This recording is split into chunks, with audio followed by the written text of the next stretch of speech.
మన పురాణాలు చాలా గ్రేట్, చాలా మంచివి కూడా. అవును. అసలు మన పురాణాలు లేకపోతే మనం ఏమయ్యేవాళ్ళం?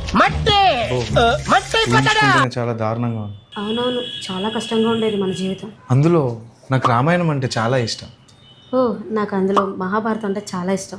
రామాయణంలోని క్యారెక్టర్స్ని మనం ఆదర్శంగా తీసుకోవాలి. అవును, నిజంగా అందరూ శ్రీరామచంద్రుడిని ఆదర్శంగా తీసుకోవాలి. నేను కూడా ఆదర్శంగా తీసుకుందాం అనుకుంటున్నాను. వావ్, వెరీ గుడ్ అండి. అందరూ రావుణ్ణి ఆదర్శంగా తీసుకోవాలి. రాముణ్ణి వాళ్ళ నానున్నారు కదా దశరథ మహారాజు, ఆయన్ని ఆదర్శంగా తీసుకుందామని. ఆయన ఎందుకు? అంటే ఆయనకి 3 భార్యలు కదా, అందుకు. మంచిది, నేను కూడా ఒకళ్ళని ఆదర్శంగా తీసుకుందాం అనుకుంటున్నా. ఎవరిని? సీతనా? సీతని కాదు, ద్రౌపదిని. ద్రౌపదినా?